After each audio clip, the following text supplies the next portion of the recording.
Am I the jerk for telling my housemate she can't give me unsolicited advice? Posted by you/Empressoftbakai. I, 27F, have a strange living situation. I live with a family, Chris, 65M, Danielle, 59F, and their daughter, and I do household chores in exchange for rent. I've lived here for 19 months, and it's mostly smooth sailing. I work full-time and am applying to law school.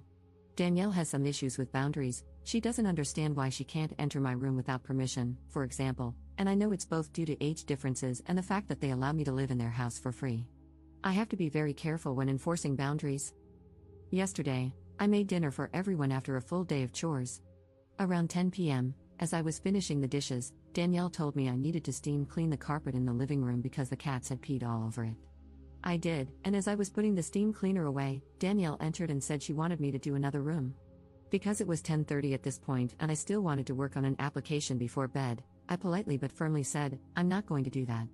I probably should have said, I'll do it tomorrow, but I was exhausted, so I just said no. I put the machine away, submitted my application, and went to bed. Tonight, as I was finishing up my meal prep for the week, Danielle cornered me in the kitchen. She said, I don't want to fight about this, but I wanted to mention something. Last night when you told me you weren't going to clean the other room, I found it rude. You should be careful when you say things like that at work so that you don't get fired. I was floored. I snapped, Danielle, you haven't had a job since before I was born. You don't get to give me advice about how to act in the workplace. She rolled her eyes and huffed, see, I didn't want to fight about this, and walked out of the room. I called after her, then maybe don't bring it up. Danielle hasn't spoken to me since, and I don't know what's coming. For context, Danielle has only had one job in her whole life, from age 22 to 25. After that, she quit to raise kids. I grew up very poor, have been working since I was 14, and have been supporting myself since I turned 18. They offered to start our arrangement in 2023 because they needed help around the house and I was struggling financially. As for Danielle's work advice, I currently work as a regional manager at a small firm. Not only is her advice outdated, but I can't take it seriously. I'm a people manager. A lot of my day-to-day job involves being polite but unyielding. I think she was frustrated by my setting a boundary, and that's why she brought it up. I know part of my frustration is that I feel powerless to protest most of the time. I will be moving out in August of this year when I go to law school, hopefully, and my goal is just to make it until then. I'm also really frustrated that Danielle felt like she could say whatever she wanted and then walk away as if I had no right to feel anything. Am I the jerk for what I said? Downvoted commenter. Definitely not the jerk, and good for you. May I ask how you came to live with this family, though? Are they related to you? Why are you putting up with all this weird crap and her bossing you around? Op's response. They're actually my best friend's parents. He suggested the arrangement because he knew I needed help. When I moved in, I was a teacher struggling to afford a studio apartment. Since I moved in, I changed careers and decided I wanted to pursue law school. I took the LSAT 3 times last year on top of all this. I can count on one hand the number of times I've refused a request. I've bleached the showers after midnight, risen at 5 a.m. to make requested meals before work, and done other things like that without protesting. I see this as an opportunity to make my life better in the long term while surviving the short term. I just wanted to say no this time because, truthfully, I physically couldn't handle fulfilling the request. Danielle was insistent it had to be done immediately because they wanted to go to bed at 11 p.m., but I just couldn't do it. Commenter. Do you have a rental agreement in writing? Work exchange needs to be clearly defined, including but not limited to hours, availability, no contact places/times, tasks, etc. Someone demanding that you steam clean 2 rooms at 10:30 p.m. is highly suspect. Chores are too often seen as women's work, meaning undervalued and unpaid invisible labor. However, invisible labor done by women is incredibly expensive in both cost and time, meaning you may well be doing more than what would cover the cost of your rent.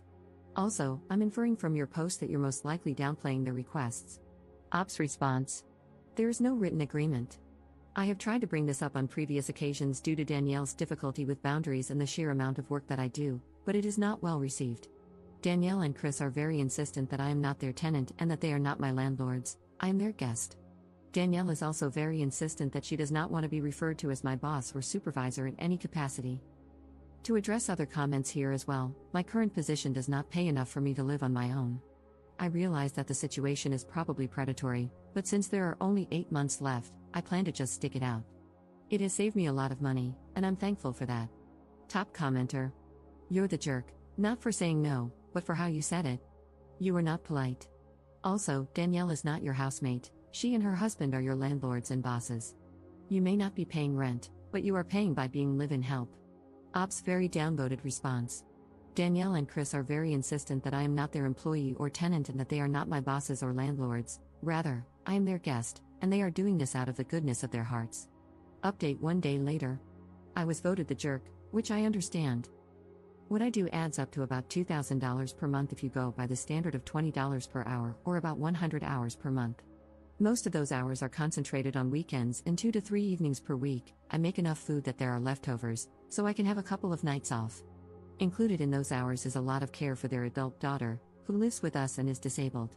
If I babysit the house pets while the housemates go on vacation, which happens a lot, I charge a $20 per day stipend. We have 2 dogs, 3 cats, a gecko, and some fish. One of the cats is mine. This is why I clean the carpet without protest, because it's just as likely the piss was his as any of the other cats. I've said no to requests 3 times in 19 months, and each time has been met with pushback like this. All 3 refusals were due to the time of night they were asked. Many have called this a form of modern-day slavery, and I see where you're coming from. I've been fine with the situation remaining largely undefined because even when I protest chores, I haven't been threatened with eviction. I entered into this situation at a time when I was overwhelmed and desperate. It might be predatory, but it was the best opportunity I had. I could have protected myself better going in. As for why I stay in it, it's because there's an end date in sight, and it will set me up well to keep funneling money into savings for the next few months. If I were evicted, it would suck, but I would be fine. It's not ideal, but it works. I recognize that I should have worded my response better at the time. However, I do want to push back on the idea that I have to do everything they say just because they own the house. If a boss demands overtime from me that's not previously agreed on, I am allowed to say no, and I have done it many times without affecting my employment whatsoever. In fact, my current boss, whom I've done this with the most, often using the same wording as here, wrote me an excellent letter of recommendation for law school.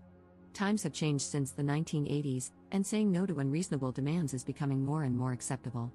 What she meant when she said, "You should be careful when you say things like that at work," was that I shouldn't be assertive at all in a situation where I am a subordinate, which I very much think is outdated advice. I was not invalidating the difficult work of raising a family that Danielle did. I would not dream of offering someone else parenting advice because I haven't been in their shoes. Hypothetically, if the last time I had raised a child was 30 years ago, I also wouldn't give advice on raising a kid in the iPad generation. Danielle should not be doing the same to me about work.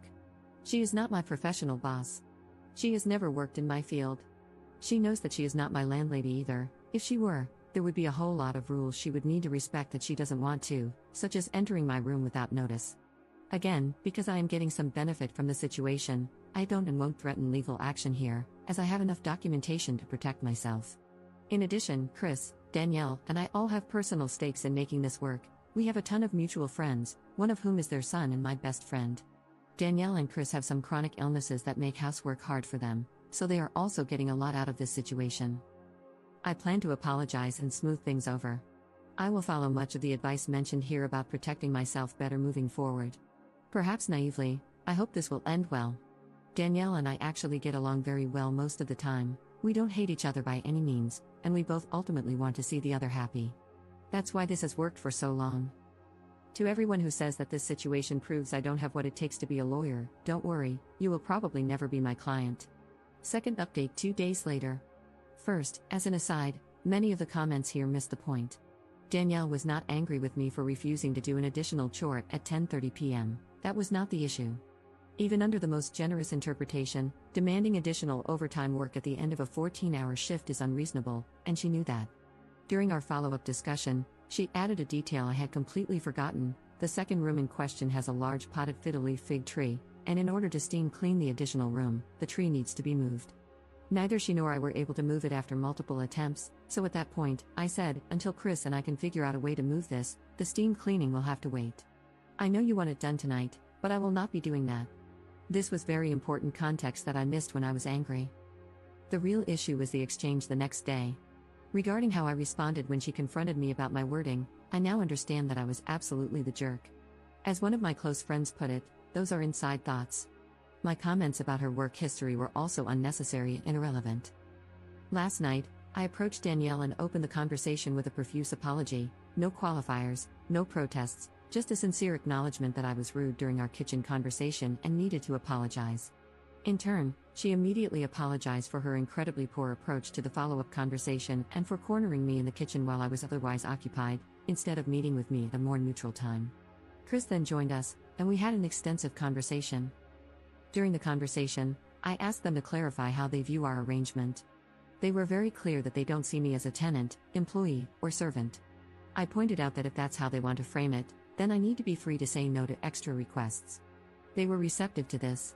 I also pointed out that, in our state, I could either be considered a tenant or a live-in domestic worker, but given the length of time I've resided here and the conditions in place, I am definitely not just a guest. They were offended that I see our relationship as fundamentally transactional, which I found kind of funny because, while they have the freedom to frame it in their minds as we're helping this person out, and she's helping us out, it's wise for me to view it differently. I do have obligations to them, and my life carries significantly larger implications should this arrangement not work out. In the end, they agreed that because they aren't landlords and I am not their employee, in their minds, I should have more freedom than I have been given. Chris and Danielle have chronic illnesses that make most of the work I do very difficult for them, including a lot of the care I provide for their adult daughter who lives with us. We then outlined, again, exactly what my responsibilities are, and what they are not. To my surprise, they also apologized for previous invasions of privacy and agreed to install a lock on my room door. It is an interior lock only, so I can't lock it when I'm gone, but I'm fine with the progress. I was never threatened with eviction or anything like that. People can be emotionally mature enough to talk through issues instead of immediately pulling a metaphorical trigger, which is what happened here. After the conversation, I typed out a long email detailing the terms of my living arrangement as it currently stands and had them confirm it in reply. While it's not an official lease, it's a written agreement outlining responsibilities that all parties have agreed to. We also agreed that my monthly hours would be reduced to 80 instead of the roughly 100 I have been working. If the value of that is calculated based on the federal minimum wage, it amounts to $580 every 4 weeks, which is more than most rooms for rent cost in our area. Of course, the labor I provide is somewhat skilled and has a market value of at least double, but I use the federal minimum wage for the sake of argument. I also established that the latest I would be available for housework is 9:30 p.m., except in emergencies. If a task absolutely requires going past that time, I will be taking that time back on a different day. I know I will laugh at this in contracts class in the future, but for now, I'm fine with what it is. Like I said in a comment, it's not ideal, but it works. I'm not in a position where I desperately need this arrangement anymore, but I plan to stay until August because being able to funnel what I would otherwise pay in rent into savings is doing wonders to set me up for the future. To everyone who commented something along the lines of, "You have to do everything she says, you're the help, or you're entitled," I encourage you to reconsider that perspective. Employees, household help, and anyone in a subordinate position are still individuals who deserve basic respect for their space, their time, and their person. No laws, no matter how extensive, take those basic rights away. Also, if you said it was my fault for being in this situation in the first place, kick rocks. We are all working through our own situations, choosing the best available option even if it isn't perfect. That's not weakness or stupidity, that's life.